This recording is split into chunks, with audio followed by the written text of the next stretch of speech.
प्रबुद्ध उपासक उपासिकाओं, जब हम बात करते हैं अविद्या की, अधिकांश लोग ये जानते ही नहीं कि अविद्या क्या है। क्या वह अविद्या में है? क्या वह अज्ञानता में है? क्या वह बिना जाने ही किसी बात को मानता है? जिस पर विश्वास करता है उसके बारे में जानता ही नहीं है।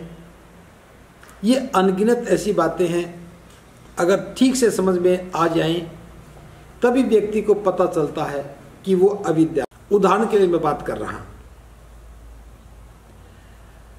हमारे मन में दो चीजें अक्सर बनी रहती हैं, एक लोभ और एक डर।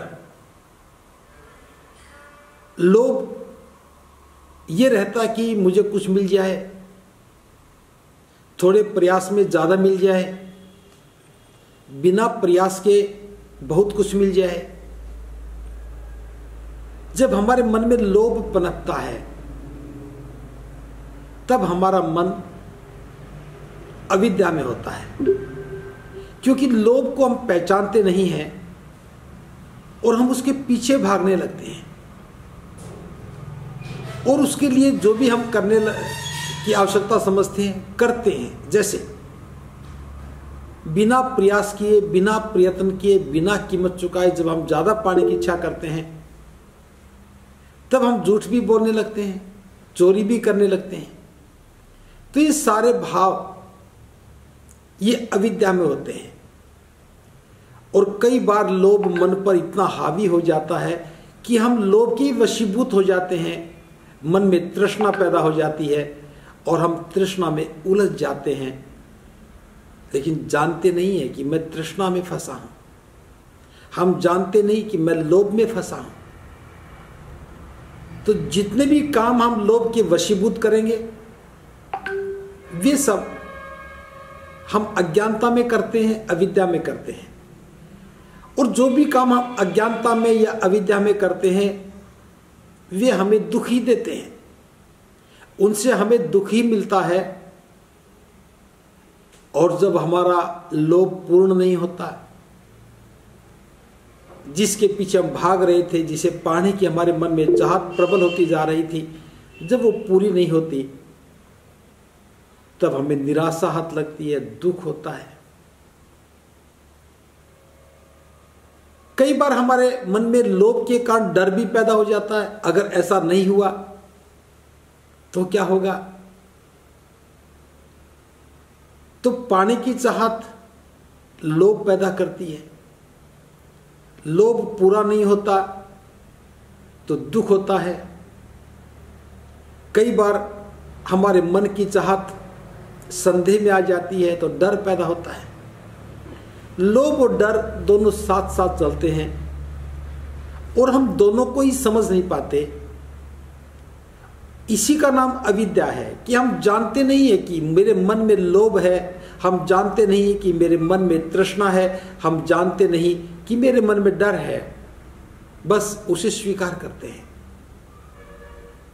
जैसे कोई व्यक्ति कोई नया प्रतिष्ठान शुरू कर रहा है, कारोबार शुरू कर रहा है, तो वो अनुष्ठान क्यों करवाता है?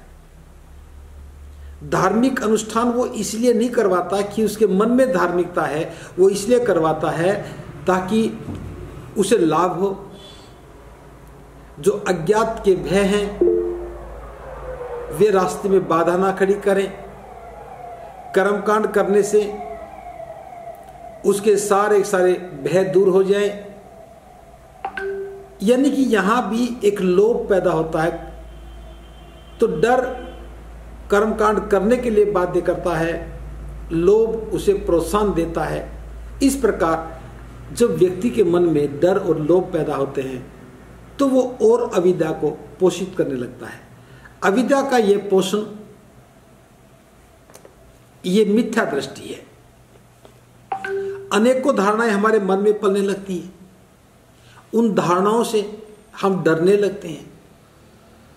ये डर हमारी समझ में नहीं आता, हम उसे नियति मान लेते हैं और जब तक हम उसे नियति मानते रहेंगे, यानी कि जीवन का हिस्सा मानते रहेंगे, तब तक हम अविद्या में हैं, मिथ्या दृष्टि में जीते हैं।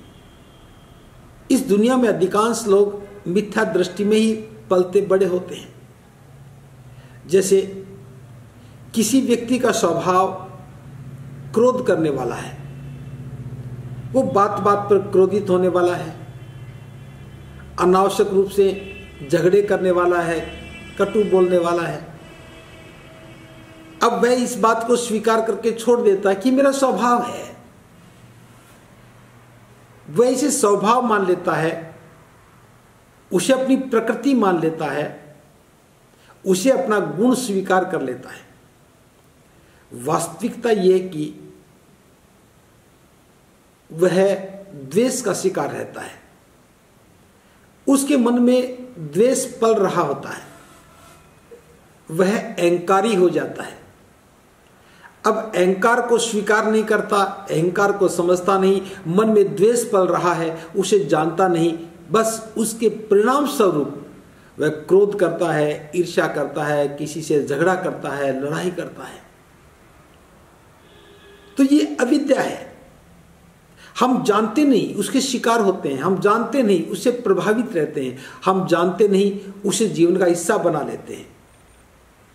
तो इस प्रकार से जो हमारे मन में धारणा बन जाती है, उन धारणाओं को हम धारण करते हैं, उन्हें जीवन का हिस्सा बना लेते हैं और हम सोचते हैं कि मैं तो बहुत अच्छा व्यक्ति हूं, जबकि वो होती है विद्या है। मैं उदाहरण के लिए बात कर रहा हूं, जैसे महिलाओं का एक स्वभाव हो गया, उनके मन में एक धारणा बन गई कि घूंघट में रहना इज्जत का विषय है, प्रतिष्ठा का विषय है। अगर घर में महिलाएं पर्दा करती हैं, घूंघट में रहती हैं, तो समाज में प्रतिष्ठा मिलती है, समाज में सम्मान मिलता है और परिवार सम्मानित होता है। और महिलाएं कहती भी हैं, विशेष तौर से सास कहती फिरती है कि मेरी बहू बहुत बड़ा घूंघट रखती है, बड़ी अदब से रहती है। अब घूंघट विद्या नहीं है, घूंघट अविद्या है, घूंघट का समर्थन अविद्या है और घूंघट को मान्यता देना भी अविद्या है। और इस अविद्या के कारण जीवन कितना दुखी होता है, लेकिन उसके पीछे इज्जत खड़ी है, मान सम्मान खड़ा है। तो किस प्रकार से हमने अपनी अविद्या को एक और अविद्या से ढक करके उसे जीवन में अंगीकार कर लिया और जीवन भर इसी मिथ्या दृष्टि के शिकार होकर के सारी महिलाएं अपना पूरा जीवन बिता देती हैं, कभी भी उस अविद्या से, मिथ्या दृष्टि से बाहर निकलने की चेष्टा ही नहीं करती। ये मिथ्या दृष्टि भी सामूहिक है। अनेकों बार मिथ्या दृष्टि परंपराओं से आती है, कई बार मिथ्या दृष्टि सामूहिकता में भी होती है। अधिकांश लोग जिसका समर्थन करने लगे वो हमारे मन का भाव बन जाता, वही अविद्या है। अविद्या का अर्थ है कि जानते नहीं है, बस मान लेते हैं। बिना जाने किसी बात को मानना ही अविद्या है, और इस अविद्या को नहीं जानना ही मिथ्या दृष्टि है। चूंकि विषय कभी समझाए नहीं जाते, कभी चर्चा में नहीं आते, इन पर कोई प्रकाश नहीं डालता, इसलिए हम अविद्या में हैं, इसको कभी जानते नहीं हैं। आगे जैसे मैं बात करूं, हम जो जीवन में करते हैं वही हमारा व्यक्तित्व बन जाता है। जैसे घर में छोटी छोटी घटने वाली घटनाएं किस प्रकार से हमारा व्यक्तित्व का निर्माण करती हैं। जब घर में छोटा बच्चा होता है, उस बच्चे को डराने के लिए उसकी माँ या पिता एक काल्पनिक डर पैदा करते हैं। हम बचपन में देखते थे कि हमें डराते थे कि हाउ आ गया, कहीं हाउ बोलते हैं, कहीं हवा बोलते हैं, हवा बोलते हैं, हर क्षेत्र में एक अलग अलग शब्द होता है। और हाउ कहते ही हम डरते थे, लेकिन जो जो बड़े हुए समझ में आया कि हाउ कुछ नहीं होता, हवा कुछ नहीं होता। जब हमें पता लगा कि हाउ या हवा कुछ नहीं होता, हमारे मन का डर खत्म हुआ, तो फिर हम बच्चों को डराने लगे। जब हम बच्चे थे तो हमें कोई और डराता था, जब हम बड़े हो गए तो हम बच्चों को डराने लगे, और ये एक मिथ्या दृष्टि की भी एक परंपरा बन गई। हर माता पिता अपने बच्चों को किसी न किसी नाम से, किसी न किसी बात से डराता है, और बच्चा डरने लगता है। बचपन में डरने लगा और बड़ा होते होते भी डरता है। ये मिथ्या दृष्टि है, और इस मिथ्या दृष्टि को समाज की एक मूक सहमति होती है, और हम सब लोग उसको स्वीकार कर लेते हैं। जैसे महिला और पुरुष का भेद हमने सैद्धांतिक रूप से स्वीकार कर लिया कि महिला और पुरुष में भेद होना ही चाहिए। इसकी सामाजिक स्वीकारोक्ति मिथ्या दृष्टि है। महिलाएं कमजोर होती हैं, इस सिद्धांत को मान लेना मिथ्या दृष्टि है। और महिलाएं भी इसको मान बैठती हैं कि हम तो महिला हैं, इसलिए ये काम कर नहीं सकती, हम तो महिला हैं, हमसे ये काम हो नहीं सकेगा, हम तो महिला हैं, ये कैसे करेंगी। और कितनी बातें जिनको सामाजिकता के रूप में स्वीकार कर लिया गया। जैसे शादी के बाद महिला को पतिव्रता होनी चाहिए, पति को पत्नीव्रता नहीं होना चाहिए, इसका जिक्र नहीं है। पति मरा तो पत्नी सती हो गई। एक सामाजिक मान्यता ने कितना बड़ा अपराध किया। मिथ्या दृष्टि के कारण हम जीवन भी नष्ट कर लेते हैं, उसको भी सामाजिक स्वीकारोक्ति के नाते स्वीकार करके, और हम दुख को ही अपना नियति मान लेते हैं। इस देश में एक बहुत बड़ा अपराध हुआ कि मिथ्या दृष्टि का पोषण किया गया, मिथ्या दृष्टि को सामाजिक स्वीकार्यता दी गई, और मिथ्या दृष्टि जीवन का ही एक अंग बनकर के रह गई। जैसे हम तांत्रिकों का सहारा लेते हैं।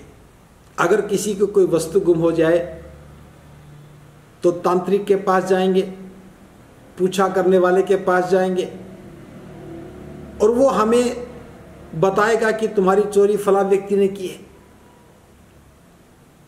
जबकि विज्ञान के इतना तरक्की करने के बाद भी इस प्रकार की कोई साइंस नहीं है कि चोरी कहीं हुई हो और कोई व्यक्ति दूर बैठा हुआ बता दे कि तुम्हारे घर में चोरी अमुक व्यक्ति ने की है, उसने नीली शर्ट पहन रखी थी, काली पैंट पहन रखी थी, उत्तर दिशा में उसका घर है, पूर्व दिशा में दरवाजा है। अब ये सारी बातें, और सारे लोग समाज में विश्वास करते हैं कि हाँ वो पूछा करवा के आए हैं, अब तो चोर पकड़ा ही जाएगा। ये मिथ्या दृष्टि है। इसलिए हमें इन सारी बातों को अगर ठीक से समझ में आने लगे, ये बातें हम समझने लगे, तब हमें पता लगेगा कि हम मिथ्या दृष्टि में हैं। एक दो उदाहरण और दे के बता रहा हूं। जैसे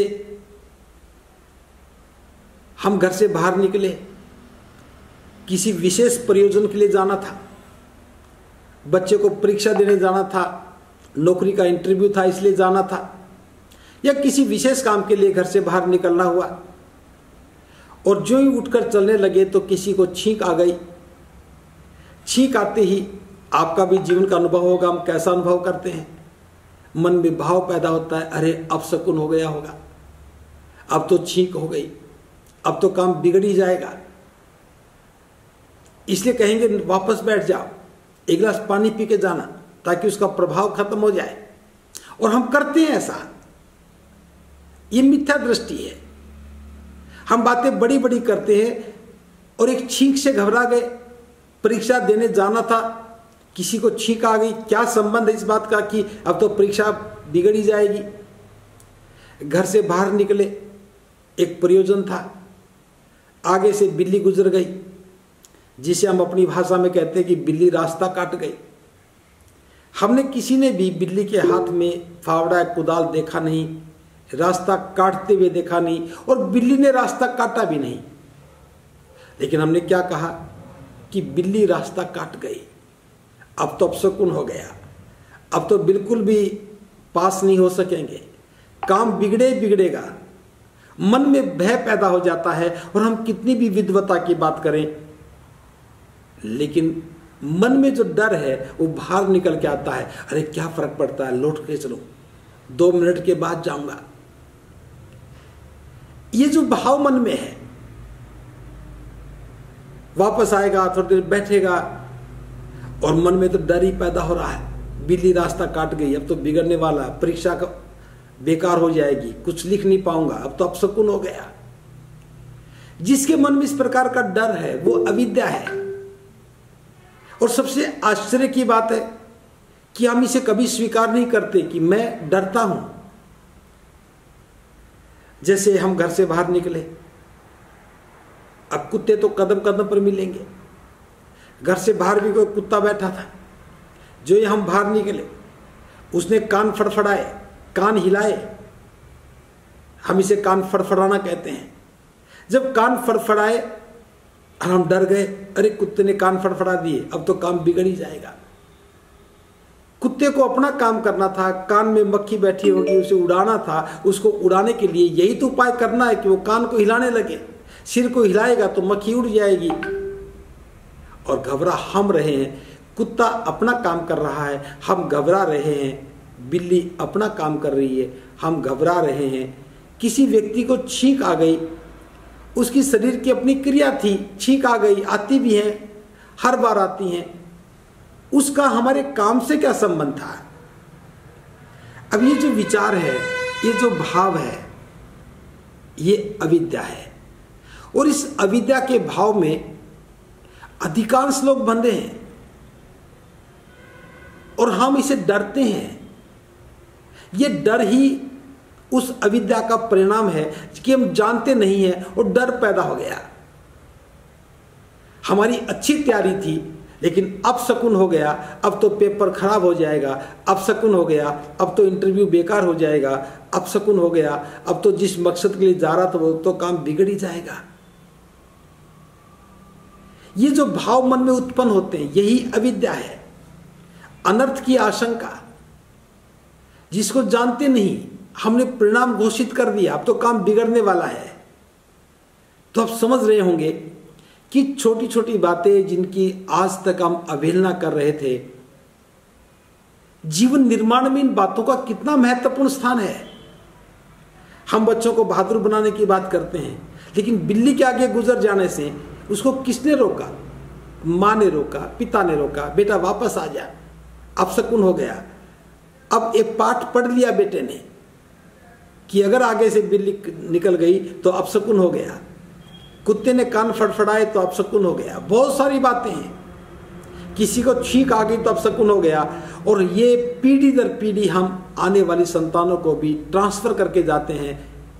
ये अविद्या, इस प्रकार एक पीढ़ी से दूसरी पीढ़ी, दूसरी पीढ़ी से तीसरी पीढ़ी तक हम अविद्या को ट्रांसफर करते हैं और सारा समाज इसको स्वीकृति देता है। और आप देखेंगे कि हमारी मानसिक दरिद्रता का, मानसिक दासता का ये बहुत बड़ा उदाहरण है। जैसे शादी के बाद महिलाओं के हाथ में चूड़ियां पहना दी। अब पहना दी तो बता दिया कि सुहाग की निशानी है, टूटनी नहीं चाहिए। अगर किसी महिला के हाथ की चूड़ी टूट जाती, किसी कारण से टूट जाती है, तो कभी स्वीकार नहीं करेगी कि मेरी चूड़ी टूट गई। हर क्षेत्र के अपने शब्द हो सकते हैं। हमारे उधर बोलते हैं चूड़ी हो गई, कोई कहता चूड़ी नई हो गई। उत्तर प्रदेश में कहते हैं कि चूड़ी मुस गई, लेकिन कोई ये नहीं कहता कि चूड़ी टूट गई। क्योंकि चूड़ी का टूटना एक ही बार होता है, जब पति की मृत्यु होती है तो वो चूड़ी मर्त पति की छाती पर टूटती हैं। इसलिए टूटना शब्द एक विशेष परिस्थिति के लिए इस्तेमाल होता है। जब पति की मृत्यु हो जाए तब उसकी छाती पर ही चूड़ियां तोड़ी जाती हैं।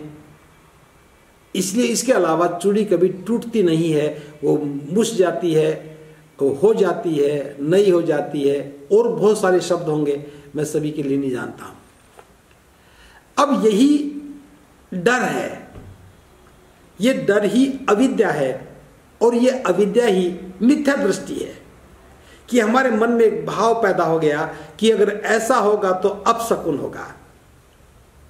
कुछ लोग राशिफल में भरोसा करते हैं, समाचार पत्र आते पहले राशिफल पढ़ेंगे, राशि मिथुन है, लिखा है मिथुन राशि के पेट में दर्द होगा। अगर मेरी राशि मिथुन है तो मैं भयभीत हो गया, मेरी राशि मिथुन है आज तो पेट में दर्द होगा। अगर नहीं होना था तो भी हो गया। ये राशिफल का कौन सा विज्ञान है? कुल 12 राशियां हैं, देश की आबादी 140 करोड़ है, 11 करोड़ से ज्यादा लोग एक राशिफल में आते हैं। मैं मिथुन राशि की बात करूं तो मिथुन राशि में 11 करोड़ लोग आएंगे। अब 11 करोड़ लोगों पर लिखा है मिथुन राशि के पेट में दर्द होगा, तो क्या 11 करोड़ लोगों के पेट में दर्द होगा? मिथुन राशि के लोग मरेंगे तो क्या 11 करोड़ लोग मरेंगे? आप हॉस्पिटल की ओपीडी में जाके देखना, हर राशिफल के लोगों को बुखार होता है। शमशान घाट के रजिस्टर में जाकर देखना, हर राशिफल के लोग रोज मरते हैं। एक हवाई जहाज में हर राशि के लोग बैठे थे, क्रैश हो गया, सारे मर गए। कभी नहीं एक में लिखा था खुशी मिलेगी लेकिन दुख मिला। एक राशिफल में लिखा था कि खुशी का समाचार आएगा लेकिन वहां तो मौत का समाचार आया। तो ये जो राशि का विश्वास है ये अविद्या है। लेकिन सुबह सुबह टेलीविजन पर भी काली काली सफेद सफेद दाढ़ी वाले ज्ञान बांटने आ जाते हैं। मिथुन राशि को ये होगा, मकर को ये होगा, मीन को ये होगा। अभी इसकी स्वीकार्यता है। ये सामूहिकता में मिथ्या दृष्टि का अभ्यास है, और जब तक इस मिथ्या दृष्टि का अभ्यास जारी रहेगा, दृष्टि का सम्यक होना बड़ा कठिन हो जाता है कि जिस बात को लाखों करोड़ों लोग स्वीकार करते हों, उसमें से कुछ लोग अगर अस्वीकार करते हैं तो फिर उनके साथ एक अलग तरह का व्यवहार होने लगता है। यानी कि जिनकी दृष्टि सम्यक होने लगी, और मिथ्या दृष्टि वाले लोग उस सम्यक दृष्टि के लोगों को मानसिक रूप से अलग नजर से देखने लगते हैं। मैं यह एक मिथ्या दृष्टि का एक उदाहरण देना चाहूंगा। जैसे हमने अनेकों बार देखा होगा कि कोई व्यक्ति फौज में भर्ती होता है, वो फौज में रहता है, और जब वो घर छुट्टी में आता है तो घर के सभी लोगों को डांटता फटकारता है, और सभी लोग उसे न जाने किन किन शब्दों से संबोधित करते हैं। ये तो फौजी है, इसका तो हाफ माइंड है, पागल है। बचपन में हम भी ये गलतियां करते थे। हम भी फौजियों के बारे में ऐसी राय रखते थे, क्योंकि सुनते थे, उसे स्वीकार कर लेते थे। लेकिन आज मैं ये बता रहा हूं, पागल कौन है? वह फौज वाला व्यक्ति या वो गांव के लोग, उस शहर के लोग जो उसे पागल बता रहे हैं। अब इस बात को थोड़ा समझेंगे तो बात समझ में आएगी कि जो फौजी है, सैनिक है, उसे अनुशासन में रहने का अभ्यास करवाया जाता है। उसे हर बात अनुशासन में रह के करनी होती है। समय पे सोना और समय पे जागना, समय पे तैयार होना, समय पे काम करना, अपने बॉस का आदेश मानना और आदेश की पूरी तरह अनुपालना करना। उसे समयबद्ध रहना सिखाया जाता है, अनुशासन में काम करना सिखाया जाता है, और किस प्रकार से लगातार काम करते रहें, किस प्रकार लगातार ऊर्जावान बने रहें, किस प्रकार हम काम के प्रति समर्पित भाव से करें। अब सेना का अनुशासन अलग तरह का है। जो घर में आके देखता है तो परिवार के लोग ज्यादा देर तक सो रहे हैं तो उसे बुरा लगेगा। परिवार में कोई भी अनुशासन को मानता नहीं है तो उसे बुरा लगेगा। परिवार का कोई भी व्यक्ति ठीक ढंग से काम करता दिखता नहीं, उसे बुरा लगता है, और वो रोक टोक करता है तो लोग कहते हैं ये तो पागल हो गया, पागल है। वास्तविकता ये है कि उसका जीवन का अभ्यास अलग तरह का है। उसने अनुशासन को प्राथमिकता दी है, उसे अनुशासन सिखाया है, उसके आचरण में अनुशासन है। जो गैर अनुशासित लोग हैं, जिन्होंने अनुशासन को देखा ही नहीं, समझा नहीं है, वो अनुशासित व्यक्ति को पागल समझते हैं। ये मिथ्या दृष्टि है। वो व्यक्ति जानता है कि वो अनुशासित है, उसका परिवार अनुशासित नहीं है, वह परिवार की अविद्या को देख रहा है, वह परिवार की अज्ञानता को देख रहा है, परिवार की अनुशासनहीनता को देख रहा है, इसलिए वो डांट रहा है। इस उदाहरण से समझ में आया होगा कि किस प्रकार से हम खुद अविद्या में होते हैं और सामने वाले को हम कहते हैं कि वो अविद्या में है, वो अज्ञानता में है। तो इस प्रकार से हम अविद्या को पोषित करने लगते हैं। उदाहरण बहुत हो सकते हैं, मैं ज्यादा उदाहरण ना देते हुए धारणाओं से मुक्त होने की बात कर रहा हूं। एक छोटा सा उदाहरण देकर समझा रहा हूं। एक समय की घटना है कि एक ब्राह्मण रोज नदी में जाता था, बार बार डुबकियां लगाता था। एक पुन्ना नाम की भिक्षुणी थी जो अनाथ पिंडक की दासी के रूप में रही थी। अनाथ पिंडक की मृत्यु के बाद उसकी दासी भिक्षुणी बन गई थी, लेकिन बड़ी प्रतिभावान थी, बहुत विद्वान थी। वह ब्राह्मण बार बार डुबकी लगा रहा था, तो भिक्षुणी पुन्ना ने पूछ लिया कि आप ये बार बार डुबकी क्यों लगा रहे हो, इसके पीछे प्रयोजन क्या है। तब उसने कहा, नदी के स्नान करते समय डुबकी लगाने से जो पाप कर्म होते हैं वो धुल जाते हैं, तो मैं इसलिए डुबकी लगाता हूं ताकि मेरे जो भी पाप कर्म है वो धुल जाएं। अभी तक यही मान रहे थे सभी लोग, हम भी ये सोचते हैं कि डुबकी लगाने से पाप धुल जाते हैं, इसलिए लोग गंगा स्नान को जाते हैं या जहां जहां जो नदी पवित्र हैं स्नान करने जाते हैं। लेकिन भिक्षुणी पुन्ना ने कहा, हे ब्राह्मण, अगर डुबकी लगाने से पाप धुलते हैं तो पुण्य भी धुल गए होंगे। तुमने पाप किया, वो धुल गया, तो पुण्य भी तो धुला होगा, क्योंकि जहां पाप लगे वही तो पुण्य लगा होगा। अब वो ब्राह्मण सोचने लगा कि ये तो कभी सोचा ही नहीं था, हम तो सोचते थे कि नदी में पाप ही धुलते हैं, ये तो पुण्य भी धुले होंगे। अब एक छोटे से प्रश्न ने उसकी अविद्या को उजागर कर दिया कि नदी में डुबकी लगाने से पाप धुलते हैं तो पुण्य भी धुल गए होंगे। फिर दूसरी बात भी कही, अगर डुबकी लगाने से हमारा चित्त निर्मल हो जाता है, पाप धुल जाते हैं, तो फिर आपसे ज्यादा निर्मल तो ये कछुए होंगे, मछली होंगी, मेंढक होंगे, झिंगुर होंगे जो पानी में रहते हैं। अब पानी के जो भी जीव है, मगरमच्छ है, वो भी पवित्र होगा क्योंकि वो तो बहुत डुबकियां लगाता है। कछुआ, मछली सब डुबकियां लगाते हैं, मेंढक भी डुबकी लगाता है, तो वो सारे तो बहुत निर्मल होंगे। तो तुमसे ज्यादा निर्मल तो वो समुद्र के जीव हो गए। और वो ब्राह्मण जो विद्वान था, अपने आप को विद्वान समझता था, नदी में डुबकी लगा करके अपने आप को पवित्र समझता था, पाप धो लेता था। अब भिक्षुणी पुन्ना के ये प्रश्न पूछते ही उसकी अविद्या उजागर हो गई और वो सोचने के लिए बाध्य हो गया, सब में अविद्या है। तो इस प्रकार से हम देखते हैं कि हम जीवन भर कितने प्रकार की अविद्या में फंसे रहते हैं। जैसे मरने के बाद के कर्म कांड हम क्यों करते हैं?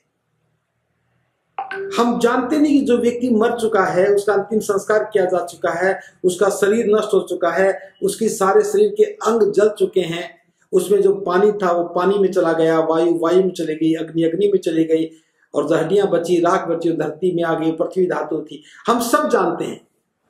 फिर भी अस्थियां लेकर के नदी में जाएंगे, कर्मकांड करवाएंगे, पुरोहित को बुलाएंगे, सारे काम करेंगे, और वो गारंटी देगा कि हाँ अब अनुष्ठान हो गया, अब तुम्हारे पुरखे, उनकी आत्मा की शांति हो जाएगी। ये सारी अविद्या है कि देव सो जाते हैं, देव जाग जाते हैं, सोए हुए देव हो तो शादी नहीं हो सकती है, जब देव सो रहे हो शादी नहीं हो सकती है, ये बात तो ठीक है, नहीं हो सकती है, लेकिन देव सो रहे हो तो जन्म हो जाता है। देव सो रहे हैं तो मृत्यु कैसे हो जाती है? अगर हम जन्म को रोक लेते हैं कि देव सो रहे हैं तो जन्म नहीं हो सकता, देव मर रहे जाग रहे हैं तो मर नहीं सकता, तो शादी मत करो। लेकिन ये भाव बन गया कि पुरोहित ही बताएगा कि देव कब जागेंगे, देव जागेंगे तब साया निकलेगा, साया निकलेगा तो शादी करेंगे। ये अविद्या है। एक एक बात का गिनाने से बात नहीं बनेगी, बस मैं इतना बता रहा हूं, ये अविद्या है। और जब हम इसको देखने लगते हैं, पहचानने लगते हैं कि मेरे मन में लोभ है, मेरे मन में आलस्य है, मेरे मन में द्वेष पल रहा है, मैं डरता हूं, ये कर्मकांड है, ये अविद्या है। बिल्ली के रास्ते काटने से मेरे काम का कोई संबंध नहीं था। बिल्ली अपने मकसद के लिए गई है, उसे अपने भोजन की तलाश करनी है, मुझे अपने भोजन की तलाश करनी है। कुत्ते को अपने कान से मक्खी को भगाना है, वो उसका काम कर रहा है, मैं अपने काम से निकला हूं। उसके कुत्ते के कान फड़फड़ाने से मेरे का क्या संबंध है? उसको छींक आई, ये उसका शारीरिक क्रिया थी, मेरे को मेरे काम से उसके छींक का कोई सरोकार नहीं है। जब व्यक्ति इन बातों को समझने लगता है तब वह अपनी जड़ता को, अपनी अविद्या को काटने लगता है। और जब तक ये बात समझ में नहीं आएगी, जड़ता टूटेंगे नहीं। मैं अनेकों बार इस बात पर चर्चा करता हूं कि आजादी के 76 वर्ष के बाद महिलाएं पढ़ करके उच्च पदों पर चली गई, पुरुषों ने भी अच्छी शिक्षा ली और उच्चतम पदों पर चले गए। शिक्षा का बड़ा प्रसार हुआ है, लेकिन उत्तर भारत की महिलाएं घूंघट नहीं हटा सकी। उत्तर भारत के नौजवान अपनी मां का, अपनी जीवन संगिनी का, अपनी बहन का घूंघट नहीं हटा सके। अविद्या का इससे बड़ा कोई उदाहरण हो सकता है कि हम ज्ञान की दहलीज पार करके चले गए, हमने पीएचडी भी कर ली, प्रोफेसर भी बन गए, वाइस चांसलर भी बन गए, डॉक्टर इंजीनियर भी बन गए, लेकिन घूंघट का समर्थन कर रहे हैं। महिलाओं को चूड़ियां पहना करके समानता की बात कर रहे हैं। महिलाओं के पैर में बिछिया पहना करके उन्हें शादीशुदा होने का प्रमाण दे रहे हैं। मांग में सिंदूर भर करके हम पहचान स्थापित कर रहे हैं कि अमुक महिला विवाहिता है। तो पुरुषों के विषय में ये बातें गौण क्यों हो गई? जो बातें भेद को दर्शाती हैं वे अविद्या हैं, जो भेद का समर्थन करती हैं वो अज्ञानता है। हम अपने आप को बड़ा प्रोग्रेसिव कहते हैं, लेकिन जब सामाजिक कुरीतियों की बात आती है, कुप्रथाओं की बात आती है, अज्ञानता से बाहर निकलने की बात आती है, कर्मकांडों से मुक्त होने की बात आती है, तो हम शांत हो जाते हैं। हमारी चुप्पी अविद्या है, हमारी चुप्पी मिथ्या दृष्टि का समर्थन है। अगर जीवन को श्रेष्ठ बनाना है तो बुद्ध कहते हैं कि सबसे पहले अपनी अविद्या को खत्म करो, उसे स्वीकार करो।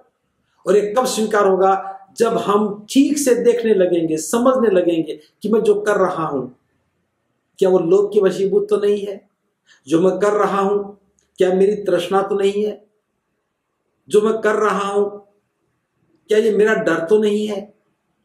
जब हम अपने डर को देखने लगते हैं, अपनी अविद्या को देखने लगते हैं, मन में उपजे हुए द्वेष को देखने लगते हैं, मन में पैदा हुए लोभ को देखने लगते हैं, तब हम उसको समझने लगते हैं।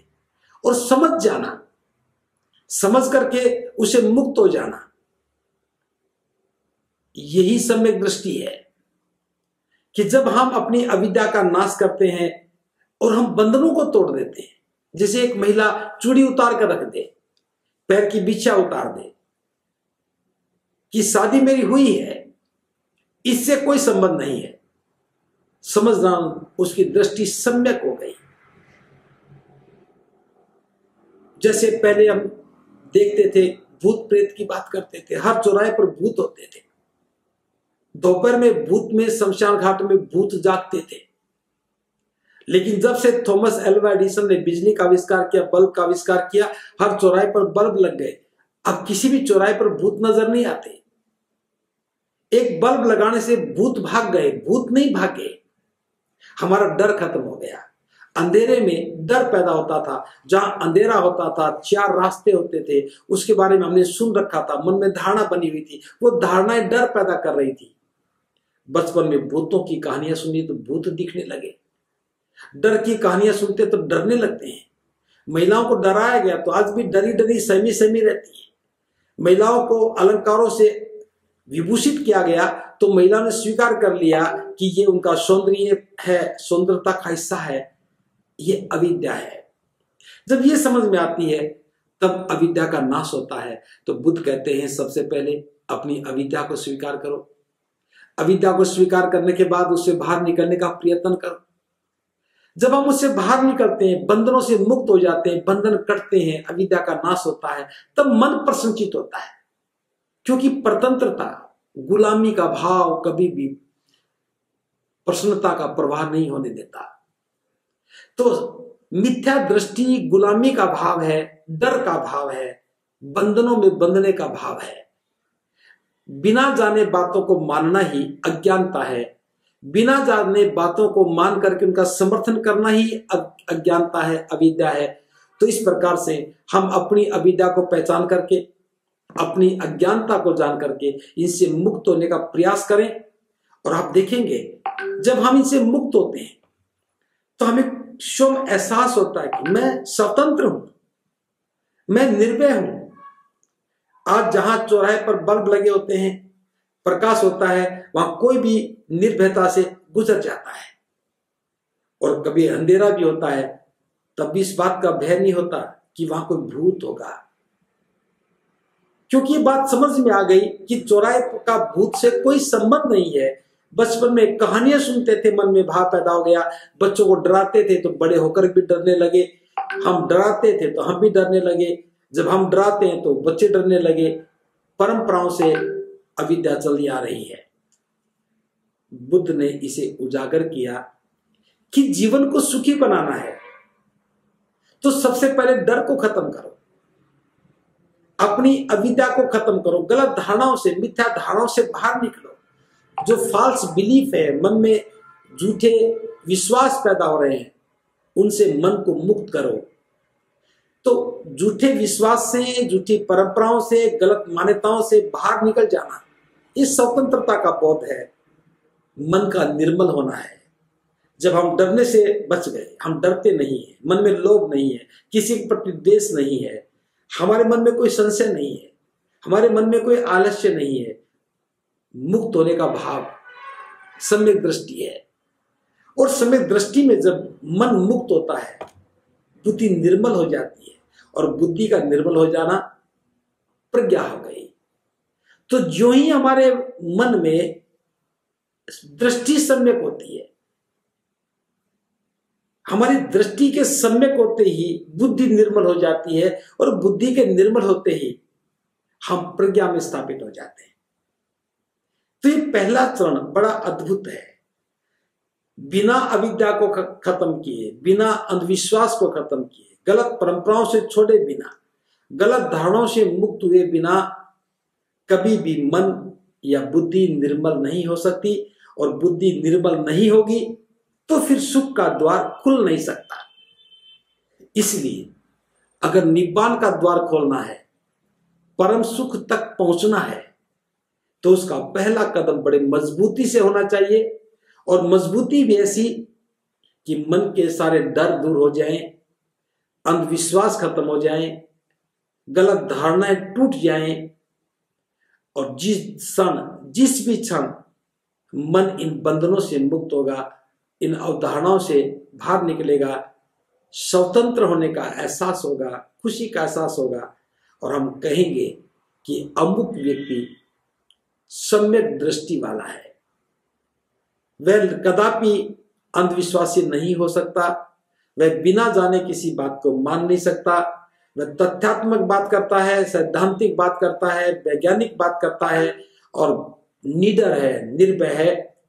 तो समाज को अगर सुंदर बनाना है, बौद्ध समाज की व्यवस्था में एक श्रेष्ठ जीवन निर्माण के विषय को महत्व देना है, जीवन में सुख के द्वार को खोलना, परम सुख के द्वार को खोलना है, तो अविद्या से, अज्ञानता से मुक्त होना हमारी प्रथम प्राथमिकता होनी चाहिए, और इस प्राथमिकता के बाद ही हम स्वतंत्र हो सकेंगे।